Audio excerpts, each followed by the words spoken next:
Hey everybody, this is going to be my speedrun tutorial video for Batman Beyond on the N64. If anyone wants to speedrun this god-awful game, this should be a pretty good resource for you. A lot of stuff has been discovered recently, so I wanted to get everything in one video, talk about it. So let's dive right in. First real decision you'll have when you start the game is which suit to select. Every time you start a stage, you'll have the option of picking between like these 4 or 5 suits. We're only ever going to pick one. We're going to pick the defensive suit every time because it has the best offensive ability somehow. The shield punch attack that you see right there on the screen, if you hit C left, Batman will do this shield punch move, and it does an absurd amount of damage. This is your bread and butter for the whole run, so you'll see me use that for like pretty much every single enemy. It's just highly effective. You also have just standard punches and kicks, but they do way less damage. Punches are the weakest, but the fastest move, so fastest option. Kick is slightly slower to use than punches are, but they deal a little bit more damage. They're a little bit more reliable. So you're going to see me use mainly kicks, regular kicks, and the shield punch. So let's begin stage 1 and talk about some movement tech that we're going to be doing.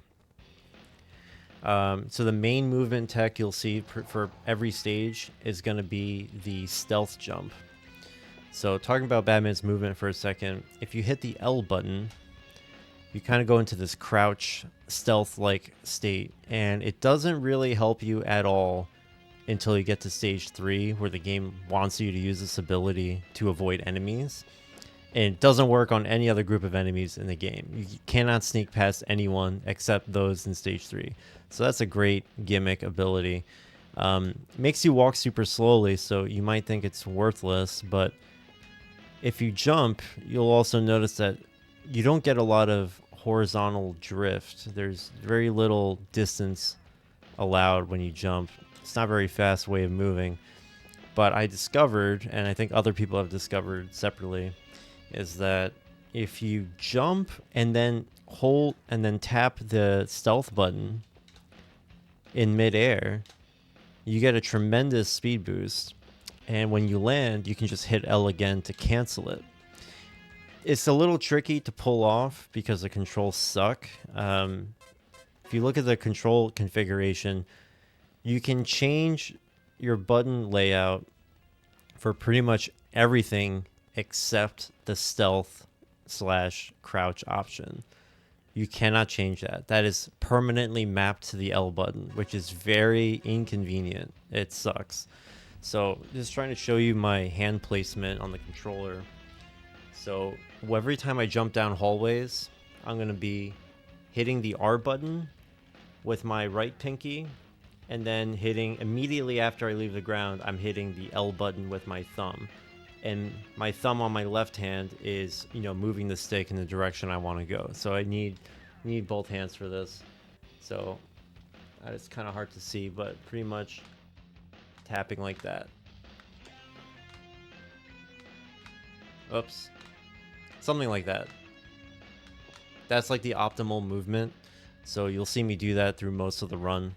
In this first room, it's pretty interesting. There's something here that will determine what pattern you get later in this level. So I discovered that there's some RNG based things that you can kind of keep in your head and help you, do the later sections a little easier. Well, we'll get to that later. So first off, 2 stealth jumps. Quickly punch this box and grab the key.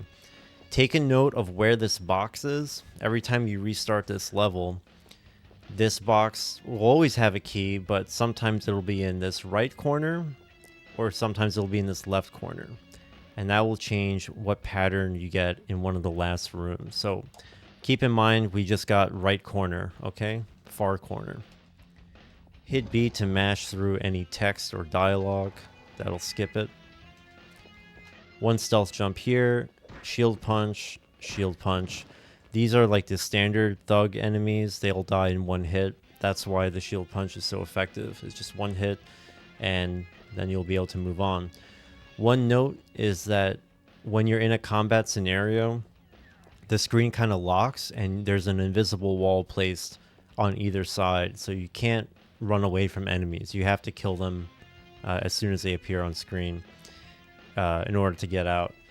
Another thing is that enemies will be programmed to spawn in from the opposite side of where you're standing. So let's say there's like 4 enemies, or there's some enemies ahead of us right now actually, and you'll see that if I eliminate enemies while standing on the right side of the screen, the next enemy will walk in from the left side. So you can see what that looks like here. Kill this guy, and now I walk left, kill this guy, and then the robot takes 1 kick and 1 punch. So just to kind of go over that again, you know, I'm shield punching and eliminating enemies quickly here, but there's a wall, so the enemies will, that regular thug enemy is always going to walk in from the left side. So this attack pattern will be the same every time. What you just saw is standard. That won't change.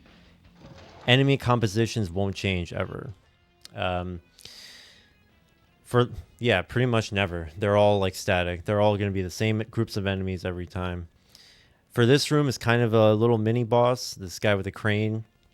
I do little short hops with the stealth jump, and the way that works, I just tap the jump button slightly. So if you just tap it like that, he'll do a short hop, but if you hold the R button down, he'll get a lot of height. So I also want to kind of do a little semicircle arc here to make sure I don't get hit. 2 jumps, and then just start wailing on this guy with shield punches, and he'll go down. If you make a beeline straight for him, like let's say I just went here and just went straight for him like that, he'll drop this like beam on top of you because the beam is programmed to strike you where your current position is or your last position is. So that's why I kind of do a little arc like that, and I do like a little turn. That way the beam drops right here next to me and doesn't hit me in this corner. So you kind of have to do a wide turn there to reach him, or else he's going to hit you. Drop down here, drop down off the crane, and here you're going to fight a robot. It'll be this small blue robot, or it'll be an orange, bigger robot with more health. That's some bad luck if you get the orange one. It's completely random as far as I know. But you can dispatch it the same way, same combo. 1 kick, punch, kick, punch. That's all you gotta do. And you do those combos on purpose so that they don't get a chance to hit you at all. Their HP just drops too fast. This is a steam room, as I like to call it. There's a bunch of steam at the end that comes out in different patterns.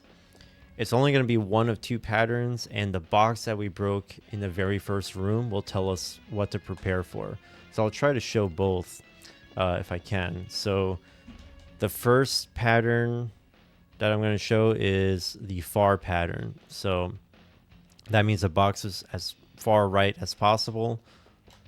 So I'm going to stealth jump over this, walk, intentionally take damage there, and keep stealth jumping.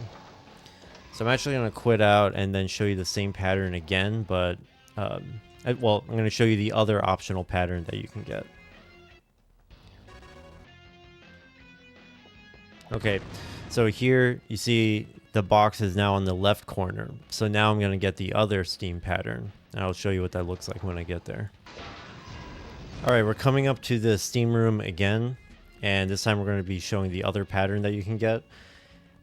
Since last time the box is in the right corner, we got a pattern where the first crack in the pipe had steam coming out of it. So we had to jump right away to avoid that. This time, since the box was in the left corner, the second opening will have steam coming out of it. So we'll actually delay our jump a little bit. I'll show you what that looks like. And now we delay. There it is. And then we jump over these 2 steam vents at the same time. So that's the other pattern you can get. And that's pretty much the optimal movement to get through there. This is going to be a little tricky to explain. In the bottom right of the screen, there's an orange robot. So I'm going to walk into him, engage him, and you want to get close enough that your kick is gonna connect. And so I'm gonna kick him, shield punch, kick him, shield punch to kill him. A blue robot will be on my left. I'm gonna try and kill him at a specific time. This is hard to explain. There's something called enemy escapes, where one enemy, the last enemy that you're supposed to fight, will kind of spawn off screen somewhere, and the game will just not load him in. I think there's some mechanic where if you kill enemies quickly and in a certain way, they're just off camera and they don't appear. So I'll try to show you what that looks like.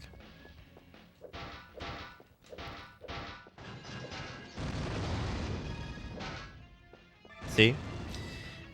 Somehow I'm getting it easier now. See, in the top right of the screen it says escape, and there's another blue robot that's supposed to come in from this side. And I think what happens is the camera is locked here to the right, and when I'm attacking here, when I kill this robot without really moving the camera, the last guy is just like way too far off screen and the game just doesn't load him in. It's a really hard trick. It saves a couple of seconds, which is really cool. So you can just grab the key and go. Otherwise, what I normally do without doing that trick is just walk left, do a kick and shield punch, and then I do a little hop back, to the key and then to open the door. If you ever have to travel a short distance, it's better to move like this with a stealth jump. But it takes a little bit of practice getting used to. You're just kind of tapping the L and R button pretty much at the same time. All right, so let's just continue on to the boss of stage 1, which is a joke. All you do is walk into him and shield punch him a bunch of times. Make sure you don't shield punch right away. Take a couple of steps first, right? Close the gap between you and the boss, walk a couple of steps, and then start wailing on him. He'll just keep flinching and you can stun lock him to death, and that's it. All you gotta do. That's stage 1 in a nutshell. It has surprisingly a lot of different difficult sections, so at least the steam pattern is predictable, so you'll know what you're gonna get, pretty much every time. All you gotta do is pay attention to that box in the first room. Stage 2 is the second longest stage, right behind the final level. This one's a little bit more of a hassle.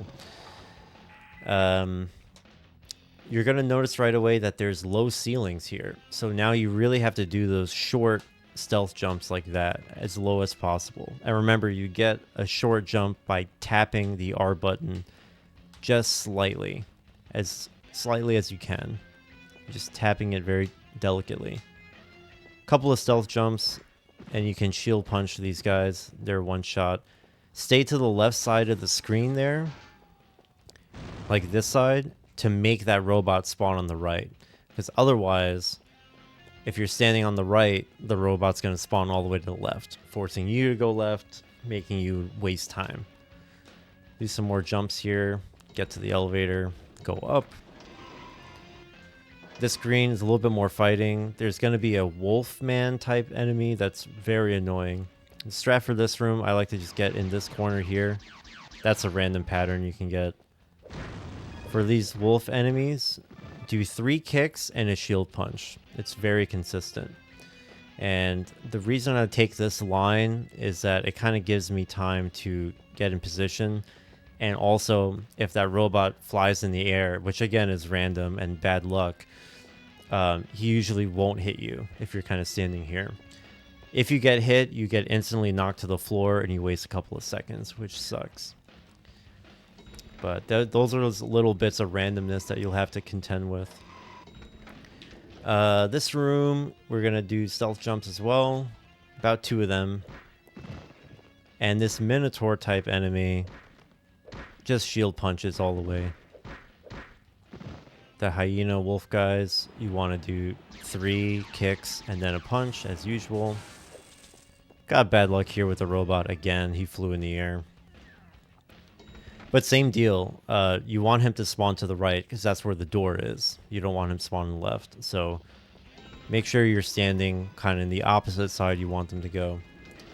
Here's a little bit of a mini boss. This was very tricky for me at first, but try to take a good line kind of like diagonally like here, and you want to be kind of lined up with the robot, and then just do shield punches. 5 shield punches will do the trick. I think now's a good time to talk about boss HP. You notice that in that fight, the 5th time I hit him with this, you heard 2 sound effects, meaning 2 punches instead of just 1. Now, why did that happen? When enemies have high enough HP, right, and you're wailing on them with 1 attack, the game grants the enemy some kind of non-flinch state to give them a chance to hit you back. Otherwise, the whole game is just going to be you spamming attacks on enemies, and then they can't do anything. They get stun locked. So bosses and big enemies like that, on the 5th shield punch, you'll notice that they'll ignore your punch. You know, they won't flinch at all, and they'll hit you. The nice part is that even though they're not flinching, they're still taking damage. So you still go for that 5th punch, and you'll hear 2 hits instead of 1. That's automatic. Basically, your hitbox is just out and extended, and the boss takes 2 hits, which is nice.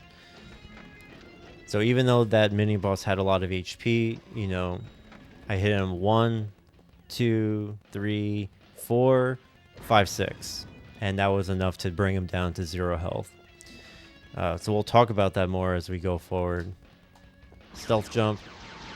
Bad luck again. Okay. That's an attack the wolf guys can do. Sometimes you may want to like bait him. You know, you kind of want to stand near him and see what he does. If you don't get to him in time, he has a chance of doing that jump attack. Getting hit by that jump attack automatically means you're going to get knocked to the floor, which sucks really bad. Alright, had to do a little bit of an edit there. I really want to show off this trick. This is another forced enemy escape where we despawn the last enemy of a group. And that last enemy also happens to have the key, most of the time. So it's very timing sensitive, so I'll try to just talk about what I'm going to do first and then try to execute. I'm going to jump to the right, and there's going to be automatically on screen a bull and a wolfman. There can only be 2 enemies on screen at once at all times. So as soon as you kill one, the other one will start walking in. So we're going to use that to our advantage. We're going to kill that first bull and that first wolf as quickly as we can, so that the next 2 wolves walk into the frame. There's one last enemy left after that. There's a bull, and that has a key. So what we're going to do is we're going to make it so that the last 2 wolves that are left are close enough on the left side of the screen so we can kill them both really quickly, one right after another, and we don't give the bull time to walk in. The second factor is the last wolf we kill has to be right up against the left invisible wall. So we want to kill him right up against the left side. If I kill the last wolf and he's like hanging out in the middle, it won't work. So hopefully I'll be able to pull this off. So we kill this guy quickly. Then we come over here. Kill this guy. I want to wait to see where the other wolf spawns. Okay, he's here. Oh, okay, he moved. So I want to lure one back over to the left.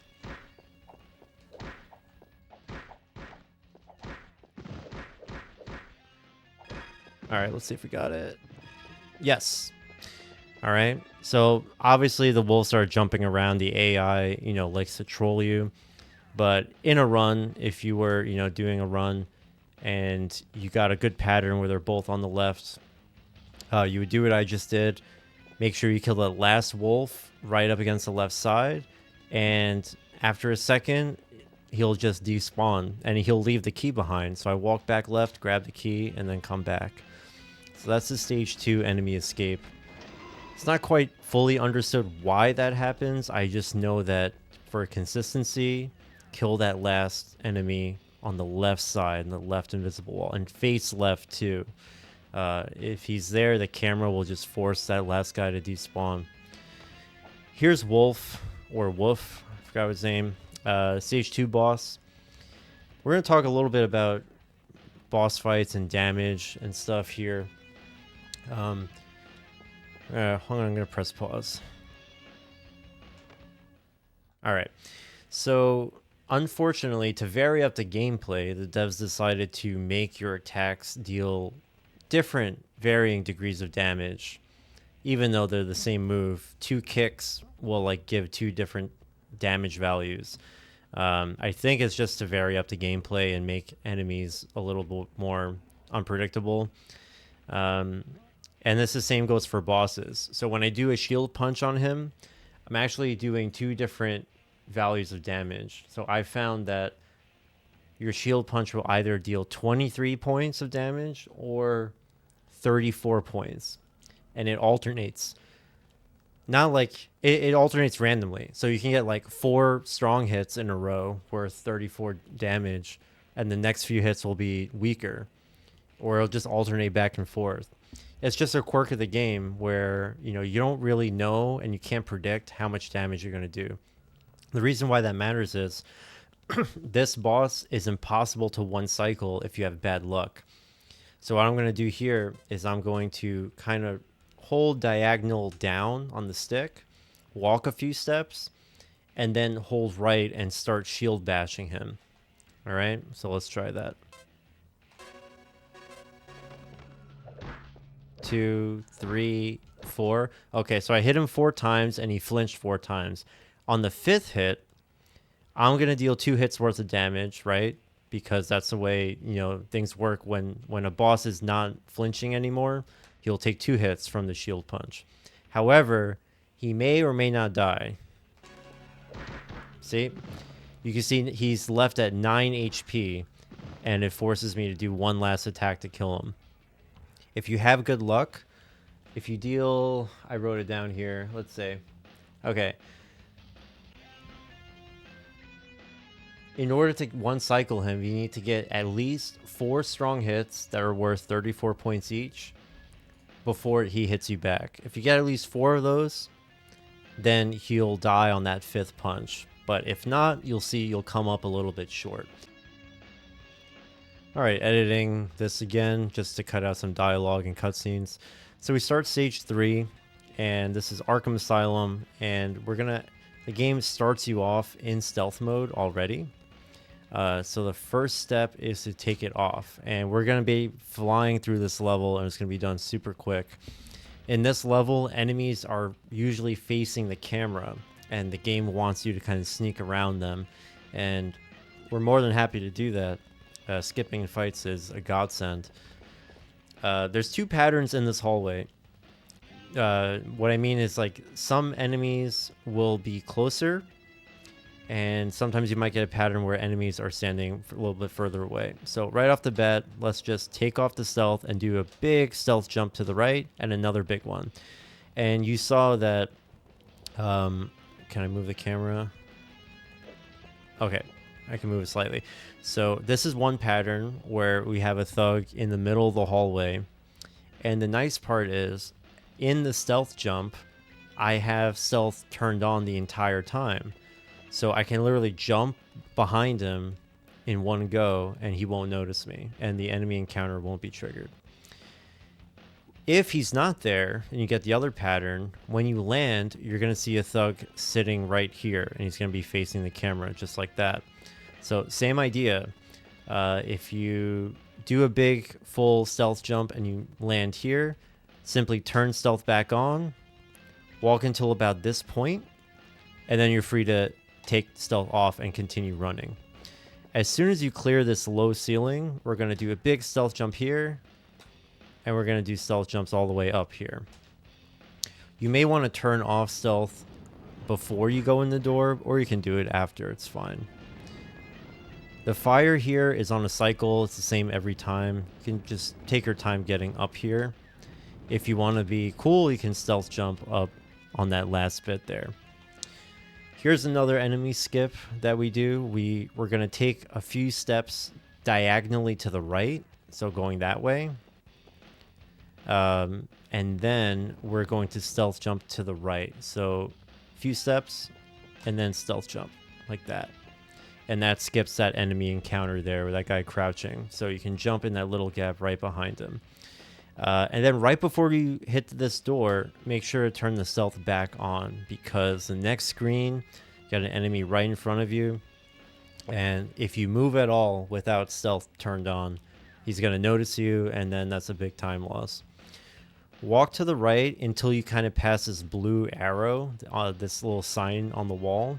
As soon as you pass that, you're good to go. And then I like to do a big stealth jump when I reach like the railing there on the wall. So you'll notice there's like a railing here. As soon as you reach that, you can kind of jump up here. And then you can also do a short stealth jump. I messed that up. You can do a short stealth jump to clear this gap as well. Let's try that again. Like that. You might have to let go of the jump button a little bit so you don't hit the ceiling. So you can reach there, then climb down, and then one last big stealth jump to make it to the door. And even though it seems like I got caught in a confrontation there, as long as you touch the exit, they won't be able to stop you. So that's kind of cool. So I turned off the stealth at the end just so that I don't have to turn it off again here. Super short level. This boss fight is with Ghoul, and he's a major pain in the ass because he's RNG based. Just like Wolf from previous stage, we're going to do 5 shield punches. We're going to try to do 5 shield punches. On the 5th one, he may either teleport away and have the room fill up with fire, which wastes like 7-8 seconds, or he can try to do a melee attack. So let's see which one he gives us. As far as I know, this is completely random. He's going to try and shoot you first, so I like to shield that first attack and then start wailing on him. Okay, so he teleported. So you got to wait for the flames to die out, then he appears away from you, and then you deal the last hits. Let me show you what the other pattern looks like when he's not a jerk. Okay, so let's see what we get now. Remember, he shoots you first with a little laser, so you can either take the hit or just block it. 3, 4, 5. Okay. So on that 5th hit, I deal double damage, and I hold my shield out because he's going to try and melee me, and I can block that attack. Then you finish him off. Those are the 2 patterns that Ghoul will give you. Unfortunately, completely luck-based if he teleports or not. Alright, Tim Drake's lab is stage 4. When we begin this stage, we're going to see that the nimble suit is sitting right there next to us. So the first step is to just grab that. And the stage has a lot of pistons and traps and stuff that you're meant to just avoid by walking under them. But we can actually fly over everything. This is the one of 2 times we're going to use the nimble suit for anything. So with the nimble suit on, if you jump and hold the stick in any direction, you'll start gliding there. Combine that with the stealth jump, and you can go pretty fast. So we can clear this whole level in like 3 jumps.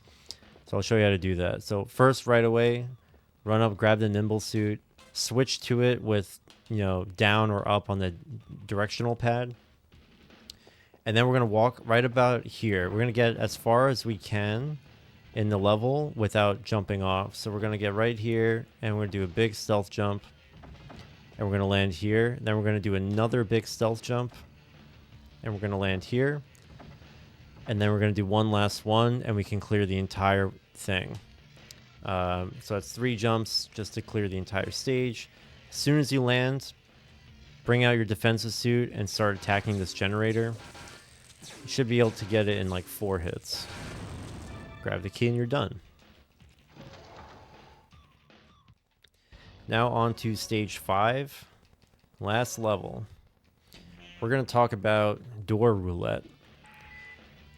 Near the middle of this stage, there's a point where there's 3 like hidden doors. You have to like attack the wall to reveal some doors. Only one of them will lead to a mini boss that has a key, so you can continue. Problem is, it seems kind of random which door it's supposed to be. And every time you play this level, it's either the first door or the second or it's the third. This has been a huge pain for speedrunners this whole time because guessing a wrong door costs like 6 seconds or so. Like, it's really annoying.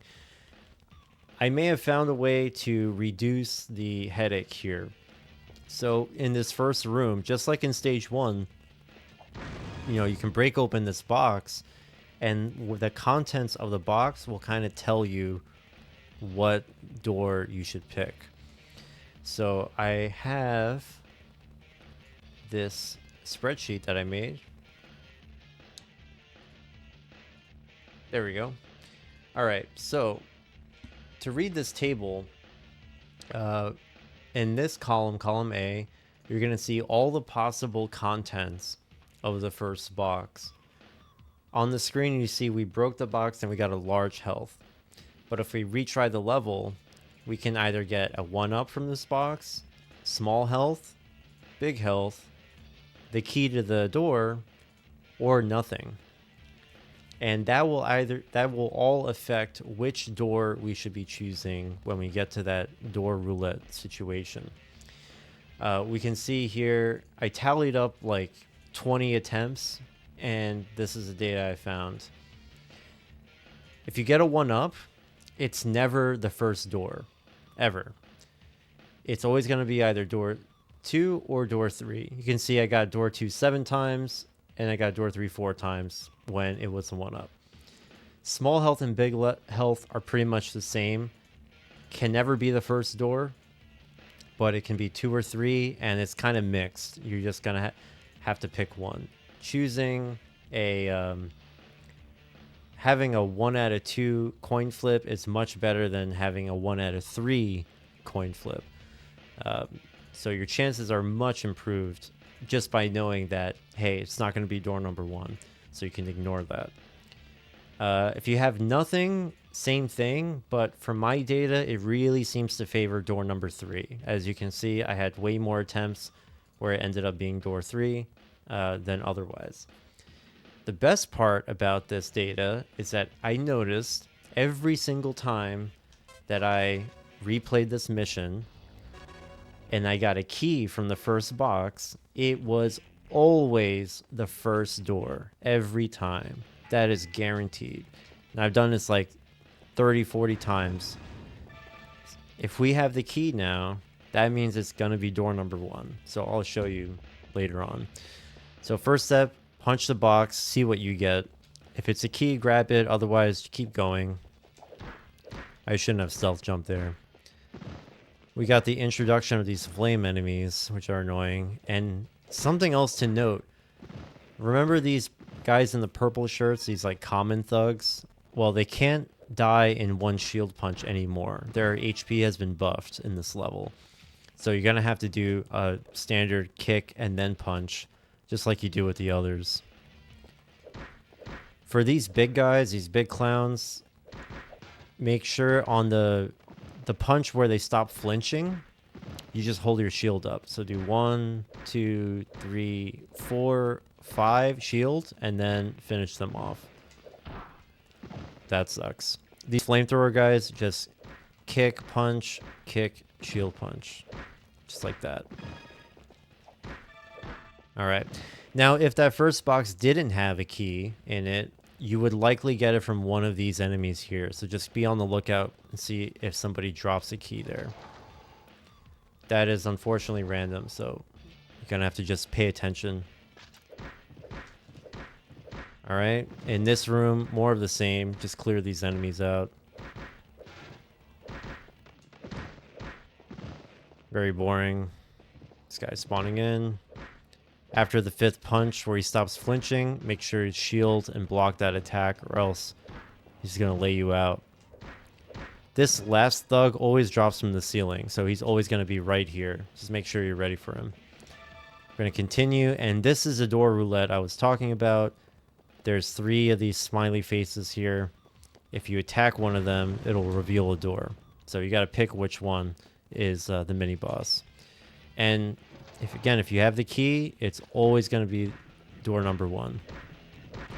This mini boss is pretty brain dead. You just shield punch over and over again. You have more than enough health to deal with it. You're just not going to die. All right, we have the key, and we can jump to the right. Near the last smiley face door, there's another group of enemies that you have to clear out. So this is kind of boring, but kick, punch, kick, punch, kick, punch. Same deal as always. Hello. Where are the enemies? Where are they? Sometimes, like, you just start walking around and they take forever to get on screen. Technically, punching is faster than... Like, doing a standard punch is faster than kicking, but then that happens to you, where you, like, miss, and then you have to, like, chase them down. Alright, this room. This room's annoying. This is, like, Steam Room Part 2. There's a bunch of pistons and steam that you have to avoid. I also switched to Nimble Suit for this. You can kind of clear that first section. And we're looking for a key. The key is either going to be in this first box or it's going to be in a second box further down. So it wasn't in this one. That's pure luck. So we're going to jump. Wow, that was awful. We're going to do a safer version of that. So here, punch, break the box. Break this box. Okay, the key is in here. Now we can kind of stealth jump our way to victory. Get in the door. You really just got to watch out for all those obstacles. Over here, the enemies drop from the ceiling. Oh, I forgot to switch back to defensive suit. Make sure you don't forget to do that. Go back to defensive suit and start shield punching. Mistime that. One of these guys has the key, so just pay attention. There it is. Grab that key. Kill these last two enemies. The last enemy will drop from the ceiling. Take care of him. Now, there's one last enemy encounter at the end of this hallway to the right, but we can skip it, which is super, super good. We just jump to the right, and when you see that door, just spam A and B like at the door to enter it, and the enemies won't notice you, and you'll skip that whole encounter. Here are the Harley Quinn sisters, twins, whatever. Completely brain dead. Just hold up and shield punch, and the generator gets blown up right away. And we're at Joker. We're at the final part of the game. So it's incredibly painful. But we're at the end, so there's not much to talk about. I mean, Joker's going to kind of appear in that corner there by that desk. Just like push him into the corner and just start shield punching him. There's a little robot that follows him. He can kind of mess with you. But if you have good luck like that, the robot will kind of be stuck behind him and he won't bother you. And that's it. Time stops when Joker's health bar in the right side disappears. That's Batman Beyond. I was able to get under 10 minutes and 40 seconds with these strats. My sum of best say it can be up to a 10-20 something, but with a game like this, there's so much luck involved. You're going to get most of the things you want to get, but I mean, you're just going to have some bad luck and you're going to lose time. So if you have good gameplay, hopefully, you know, that doesn't really hurt you too much. It's pretty much everything I wanted to say about this game, movement-wise, tech-wise. Yeah, hope you enjoyed that. Hope that was helpful, and see you around.